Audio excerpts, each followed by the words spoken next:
one of the founding members of the great dance 80s band Information Society, Mr. Paul Robb. Paul, what's happening, buddy? How's it going, man? Good, man. Take us back to when you were growing up there in Minneapolis, Minnesota, and which artists were you listening to when you were growing up? You know, we get asked that question periodically, and there's really no sensible answer. One of the things I think that was unique about Minneapolis at that time was that we were really isolated. I mean, we were kind of kids of the new wave era. When we were in high school and in college, new wave was just everywhere. Post-punk kind of music and the new romantics, from the UK, and including almost everything like the B-52s, the whole New York, no wave movement, and down to and including bands that were not new wave at all, like the Residents, that were just straight up kind of art music. And so, that was kind of the stew that we grew up with. And then, obviously we were exposed to the Minneapolis influences that everybody's familiar with, like Prince and whatever, but it didn't really influence us that much long term. Okay. What really, I think, kind of turned our heads around most was, the sort of the lush, new wave, new romantic kind of sounds coming out of the UK. And then when New York dance music, when Soul Sonic Force first came out, that really had a huge influence on me in particular. Just the beats and they called that electro back in those days. Electro has a kind of a different meaning now. But if you took Africa Bambaataa and mixed it with Gary Newman, I'd say probably that's the closest thing you're going to get to what we ended up being. So how did you meet up with Kirk and James? We went to high school together. Oh, okay. Although we did not really hang out. We did not run in the same circles when we were in high school, strangely enough. But we were the three most picked on kids in the school. So we did have that in common. That's funny. I might be jumping a little in front of us on this interview, but I know you were a great early influence on the conception of Tommy Boy Records. How did that all happen? Well, Tommy Boy was already in existence in New York.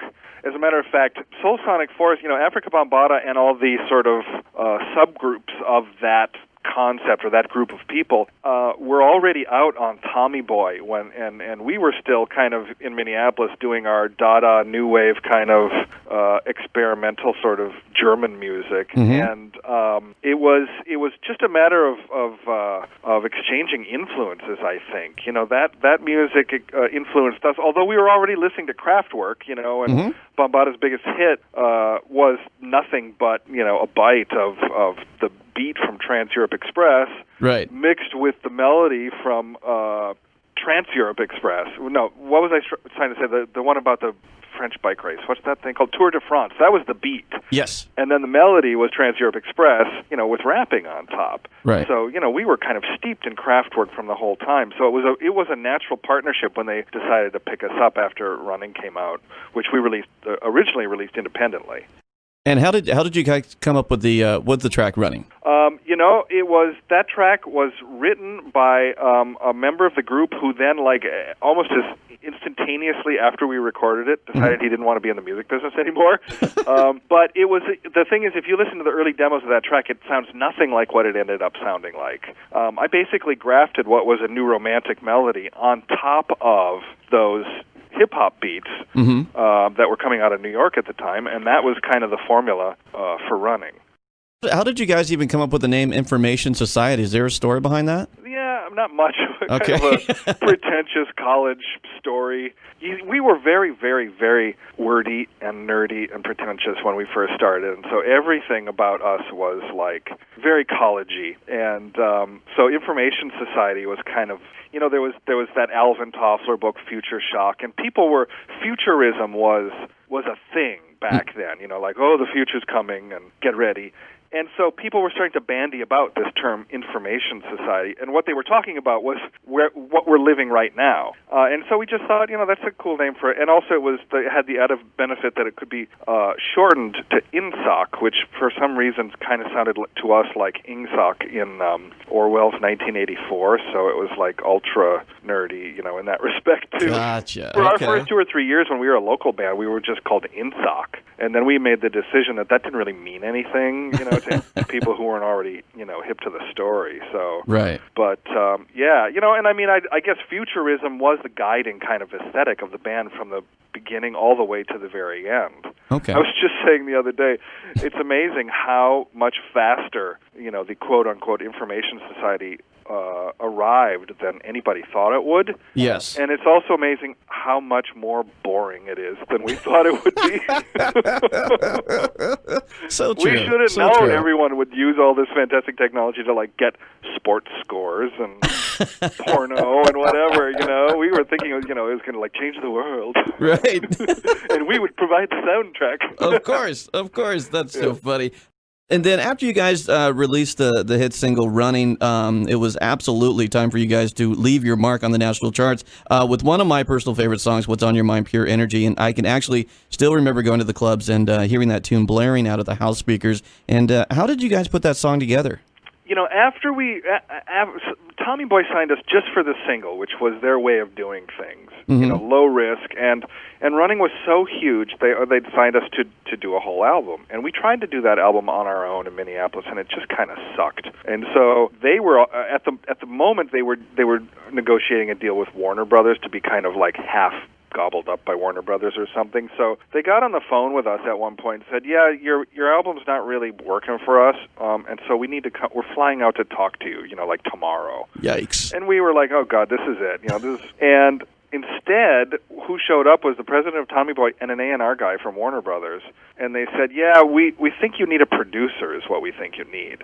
Huh. And so they tripled the budget or quadrupled the budget or something, because we were just noodling away in Minneapolis, kind of like doing what we had always done. Right. And so they put us on an allowance, like the old-fashioned, Uh-huh. I think we were each getting like $200 a week or something to live on, which just seemed very, very posh for us. Right. First me, and then the rest of the guys flew out to New York in the summer of '87, and we worked with a guy named Fred Marr, who has since become one of my good friends, to make an actual album that sounded, like a real record, not like an indie sort of homemade record. And so we put Running together with Fred. With Fred's he had produced like a Marlon Jackson record, and he had been a member of Scritti Politti, and worked with Kraftwerk, and so even though he was exactly our same age, but he was kind of in this New York sort of stratosphere of new wave royalty that we aspired to. And his skills at making it sound like a record, not just like a kludged together bunch of sounds and beats, is what I would credit with really pulling it all together. And it did come together in a way that it's not really possible anymore for a band, because we had money and we had time to just kind of goof around. And for instance, the Pure Energy sample didn't come in until the very end of that process. That was never even part of the idea. It was just a song at first, right? And we were just goofing around with samples and whatever, because one of our things that we loved to do was stay up late at night, and we would record TV shows on a cassette deck and then sample them and put them in, play them like instruments. And among our favorites were Kung Fu and Star Trek. Kung Fu didn't come on until 3 a.m., so... Right, that's funny. You guys stayed up till 3 a.m., that's awesome. Oh, we had nothing else to do. Right. And we would record these samples by literally putting a boombox in front of the TV speaker. Then I know, towards the last part of 1988, the song "Walking Away" was released, and I just saw the original music video to that, and it's so 1980s. I love it. Ain't it though? How did you guys come up with the music video concept for that? We worked with a director who has since gone on to become a bigwig, Mark Pellington. Mark Pellington's first music video that he ever did was for my friend Noel, for his song "Silent Morning" that I produced. Mm-hmm. And then our management liked that, and so his second music video was "What's on Your Mind." And so obviously, with how huge that song became, and it largely became big because of MTV, let's face it. So it was like, well, we got to use Mark again for the second video, and basically just regurgitate "What's on Your Mind" again, if possible. Right. Which all bands do, for your second single. You find the song that's, the first one's a hit, you find the next song that's as much as possible like the first one. Absolutely. So instead of, I remember the pre-pro meetings, and they're saying, okay, we're going to basically use the same concepts with the primary colors and everything, which was kind of came from us because that was part of our vibe from the very beginning. It was one of the things that the bands and, like the grungy, punky bands in Minneapolis just hated us for, because we would go on stage wearing these like day globe jumpsuits and stuff, and we just looked so cheesy to them, but that was our thing. We were like, we wanted to be more like Kraftwerk, not like, Neil Young or whatever. I hear you. So instead of, so basically they said, we're going to do the same thing, but instead of everything white, we're going to make everything black. But other than that, the director was the same, the art directors were the same, these crazy Brits named the Grey Organization. And, they made these props that were used. And, the thing that you don't realize when you see that movie, although if you watch it again with this in mind, you'll totally see it, is that Amanda had left the band between the first video and the second video. Oh. But our manager, Scott, talked her into coming back just to do the video, just for continuity's sake. Like, people are going to say, what happened to the girl, Right. So she said, yeah, okay, I'll come do it. But she was not happy about it. And you can totally see that if you look at the video with that in mind. Oh, man, now I got to go watch it again. Oh, she's so bummed out. There's like one shot that they use a couple of times where she's basically like face-palming. Oh, boy. Yeah. Oh, boy. But it looks, kind of romantic and groovy in context. But, right. But if you knew the real story. Really going through her mind. That's Which too is funny. like, why am I here? And I know you guys went on to release other singles, but then I know the band's contract did end with Tommy Boy Records and Warner Brothers, and then you decided to go into a completely different field and do films and commercials and produce. Tell me a little bit more about that. Well, the band kind of drifted apart after our third album, which was, 92. We all left. It was weird. It was like an exodus from New York. All three of us left New York in 1993. In the spring of 1993, kind of decided, like, let's do some other things. And I had just gotten married. I was preparing to have kids, and we were all just kind of sick of it, and sick of each other, and sick of our management, and sick of our lawyers, and sick of our label and everything. Right. They actually offered us another album, and we said no because we were cocky. But right before I left New York, my wife, who worked at MTV, said, "Oh, they're looking for a composer for this show called The Real World, because they need someone to replace all the music for the international version of it. Do you know anybody who might want to do that?" And I'm like, "Oh, I'll do it." Yeah. And so that was kind of, my intro to music for picture, and I kind of liked it. It was in certain ways, it's a lot more constrained than writing your own music, but in some ways it's less constrained because you're not trying to have hits. You're not trying to write pop singles. And right. The pressure is lower, and so I really enjoyed it. And during the time I was in Minneapolis, which was about 4 years, that's what I did, for a living. And when I left Minneapolis in 97 to move out to L.A., I had been signed with my new group, Brother, Sun, Sister Moon, to Virgin Records, but I kept on doing it just kind of like to pay the rent and stuff. And it turns out that I'm really good at it, and that's kind of my thing now. So what are you kind of working on right now? Well, I have a company called Hi-Fi Project that, we primarily, our bread and butter is music for TV commercials, okay, which is a very weird little niche. It's like the ultimate in, concentrated music. 30 second. They're like 30-second songs is what they are. Right. I have I do some TV here and there. I just in the middle of finishing up a new series for Cartoon Network, believe it or not. And it's just kind of fun, and it allows you to stretch out a little bit and do types of music that you would not normally tend to do. That's even better. It kind of stretches your imagination too. Yeah, there was a period when I was determined to go back into the quote unquote record business, when I kind of got burnt out on writing for TV, and I realized when I was back, I got like a publishing deal and I produced a record for Interscope and blah blah blah, and I realized during that period, actually, you have more freedom doing TV commercials than you do in the pop music business these days, because the pop music business of today is so driven by numbers and formulas, and if it doesn't sound like the thing that just came out 2 weeks ago, they don't really want to hear about it. It's so true. So true.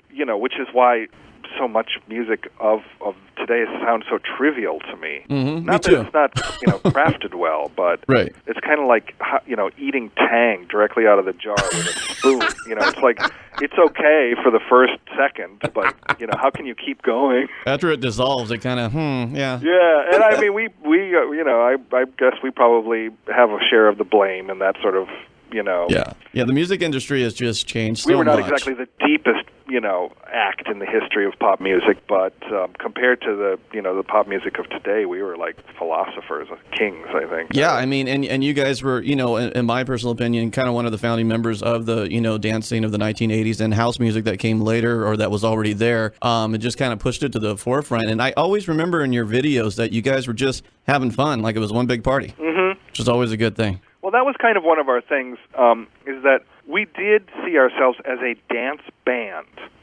We wanted to make dance music. We did not come out of a sort of a druggy kind of place or a trancey kind of place or anything like that. And so we always bands like Depeche Mode were sort of our touchstone of what we did not want to be. Mm-hmm.